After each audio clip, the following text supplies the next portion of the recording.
Şurada bir çanı var. Çanı çalmak istiyorum.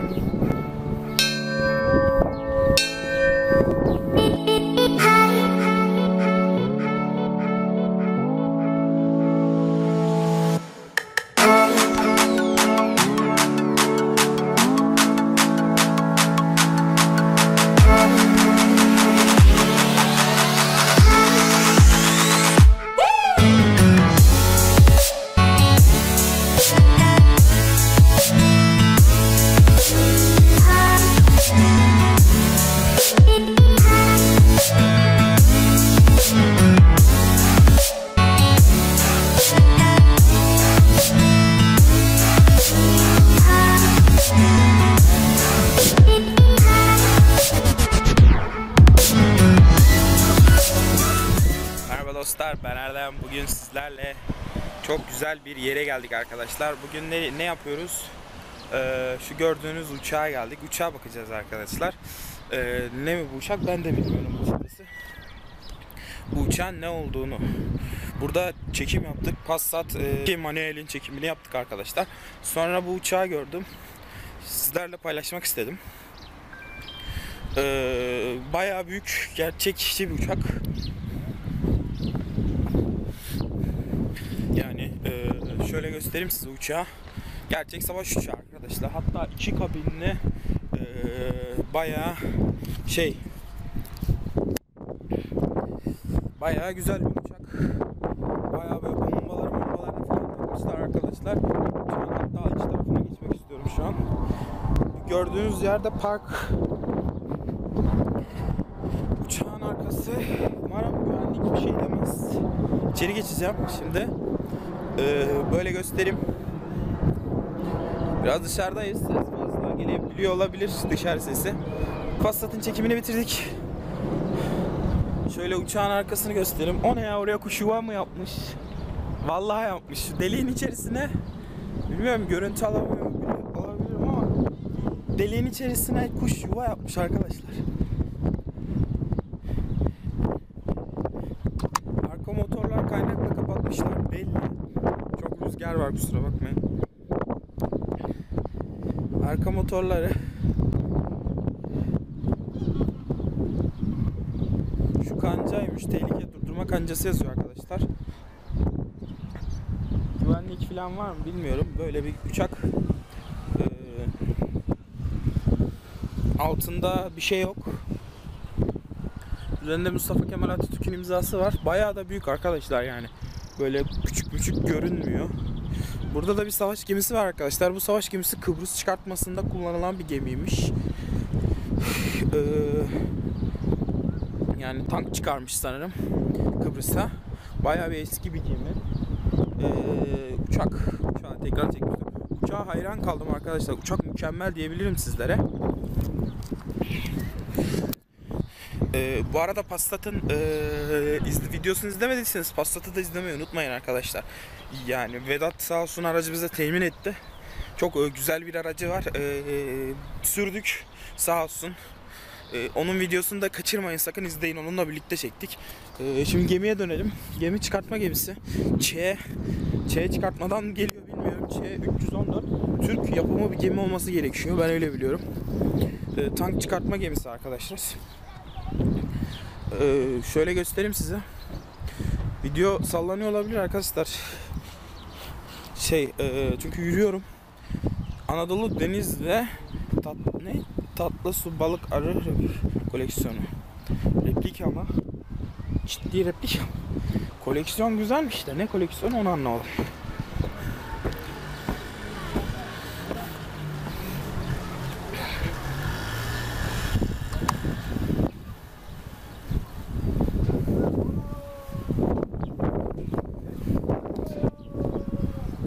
Şöyle göstereyim. Türk üretimi. Haliç Tersanesi'nde İstanbul'da üretilmiş. 1965 yılı yapımıymış arkadaşlar. Hizmete giriş de 1965 olmuş tabi. 4 tane General Motors dizel motor kullanılıyor üzerinde. 696 beygir. 22 metre boyunda 6.30 metrede genişliğindeymiş arkadaşlar. Katıldığı harekat da şu an altta yazıyor arkadaşlar. Kıbrıs Barış Harekatı. Şimdi içeride bir fotoğrafları var. Buraya bir baktıktan sonra buradaki tanka getireceğiz. Gemiye de bakabiliriz aslında. Kapalı. Şurada gördüğünüz fotoğraflar var arkadaşlar. Burayı kapatmışlar. Kapatma sebeplerine hiçbir bilgim yok. Büyük ihtimal gece serseriler gelip burada kalmasın diyedir. Dediğim gibi çıkartma gemisi tank. Çünkü tırtıklı böyle tank girebilecek. Aslında bir tane tank giriyordur bence. Belki ikidir. Böyle. Şuralarda bir şeyler var. Ne işle yaradıklarını bilmiyorum.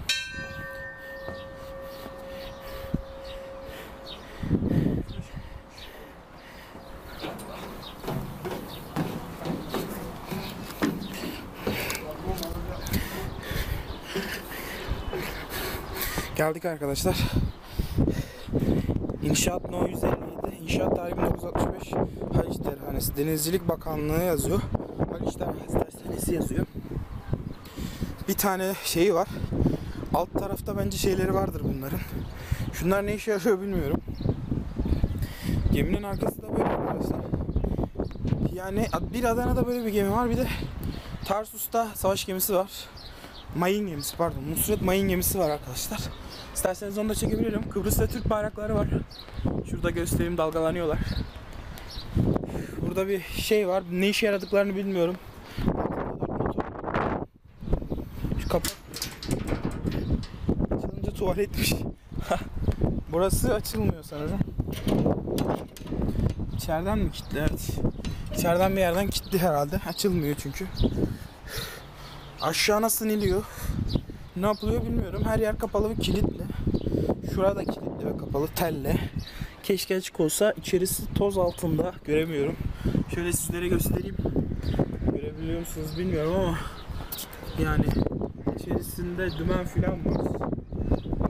Yani böyle. Şurada bir çanı var. Çanı çalmak istiyorum.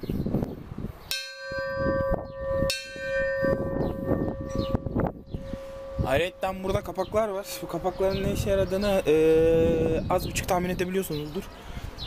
Savaşa giden gemi mermi altındayken kaptanın vurulup yani ölmesi, şehit olmaması içindir bence, benim tahminim. Şu deliklerden gereken kadar görülüyordur.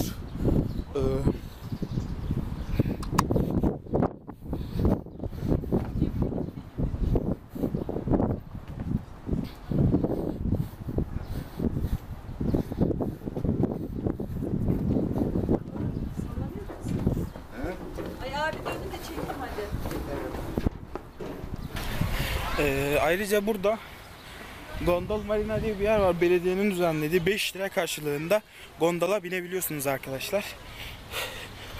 Yani Adana'ya gelip de gondola binmeyen var mıdır bilmiyorum. Ben daha önce çok bindim. Ayrıca Adana'da çekilen Yeni Gelin dizisinde 2. mi 3. bölümünde de gondola binildi zaten. Tanka gelmişken tankı da göstereyim sizlere. Bu da bayağı büyük duruyor. Bayağı bir heybetli duruyor. Şöyle geriden biraz. Acaba bunun tarihçesi nedir? Çok rüzgar esiyor. Umarım rüzgar sesi gelmiyordur. Bayağı. Bomba atarlar kapalı arkadaşlar ama paletler yani gerçek bir tanka benziyor. Hatta gerçek bir tankı boyayıp restore edip buraya getirmişler gibi duruyor. Şimdi paletler falan bayağı hani böyle replika bir mal gibi durmuyor arkadaşlar. Ayrıca şurada da şeyleri yazıyor ama silinmiş. Ne yazıyor mesela? Azami hız 10 mil, azami yüksek hız 30 mil, azami geri hızı ise 5 milmiş arkadaşlar. Toplam uzunluğu 825.5 santimetre. Toplam genişliği 363.22 santimetreymiş. Savaş ağırlığı 48 tonmuş.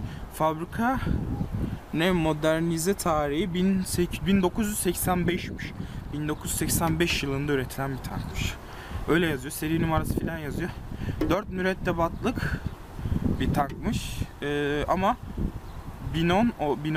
Ordu Ana Tabur FB Arifiye'de organize edilmiş, modernize edilmiş. Ne anlama geliyor bilmiyorum. Burada ne anlama geldiğini bilmiyorum. Şöyle üstünü göstereyim size. 4 kişilik bir tankmış arkadaşlar. Şurada bezle kapatılmış çadırla. Üstüne çıkmak yasak. Zaten çıkmak istesem de ben çıkamam. Şöyle göstereyim arkasını. Yani bir hayatımda böyle bir tanka ikinci defa yaklaşıyorum. Bir gene buydu. İki yine bu. Daha önce gelmiştim buraya gezmek için. Şöyle göstereyim size tankı. Tank güzel. Geri çıkmak istemiyorum oraya. Hop.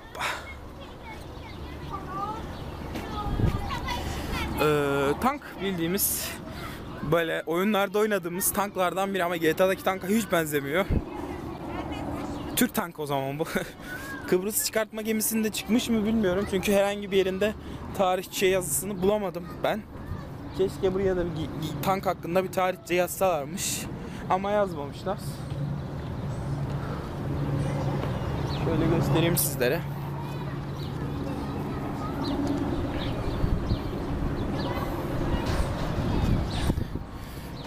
Böyle arkadaşlar çektik. İşte gemiyi, uçağı, tankı, burada olan her şeyi çektik. Onun dışında burada bir kayık var. Göstermeye değmez derecede ufak. Böyle bir savaş uçağı, savaş gemisi ve savaş tankı koymuşlar buraya. Güzel bir konsept olmuş. İyi ki yapmışlar diyebilirim sizlere. Şöyle bir son göstereyim. Ayrıca zaten Seyhan nehrini bilen bilir. Hadi şunu da göstermek istedim. Burada da bir yıkık dökük bir kayık var ve şey var.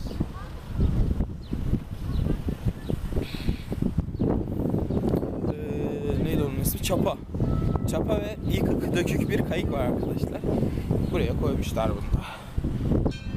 İşte savaş gemisi ve şuradaki de savaş uçağı. Yani bilen bilir buraları. Bilmeyenler için çekiyoruz zaten. Adana'ya gelip de gezilmesi gereken yerlerden biri. Zaten geçtiğimiz hafta burada karnaval oldu. Ben gelemedim. Şans işte. Adana'da yaşıyorum ve hiçbir karnavala katılamadım bu zamana kadar. Kısmet değilmiş diyelim. Şurayı göstereyim size dedim. Burada Seyhan Nehri. Şu kapalı olanlar gondollar arkadaşlar. Bunlara biniyor biliyorsunuz. Şöyle göstereyim sizlere bunlar. Ayrıca burada bir sürü ördek var. Ördekler için yuva yapmışlar arkadaşlar. Yuvaları da size şöyle yakınlaştırıp göstermek istiyorum. Bu da temizlik aracı. Şu karşıdaki değil. Bu Seyhan Nehri'nin temizler arkadaşlar. Nehrinde çünkü çok pislik atıyorlar nehre. Bu pislikleri temizlemek amacıyla kullanılan bir makinaymış. Daha önce kullanılırken gördüm ben. Şöyle göstereyim size de bu makinayı. Ördekler burada arkadaşlar. Yüzüyorlar. Seyhan Nehrimiz de böyle. Bugün hava kapalı. Biraz kötü çıkmış olabilir video. Şimdiden kusura bakmayın diyorum.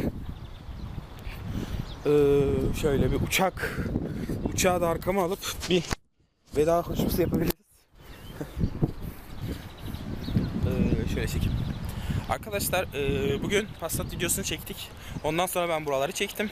Passat videosunu izlemeyi unutmayın. Vedat'a çok teşekkür ediyorum. Vedat'la başka projeler de gelecek arkadaşlar. Arkadaki uçağı da gördüyseniz mutlaka videoyu izleyin yani öyle söyleyeyim size. Şimdiden hepinize teşekkür ediyorum. Videoyu beğenmeyi, like atmayı unutmayın. Abone olmayı unutmayın. Çok giden abone kullanıcısı oldu. Üzülüyorum. Bu konuda lütfen herkese abone olmaya davet ediyorum. Uçakla birlikte şöyle bir bitirelim. Hoşça kalın.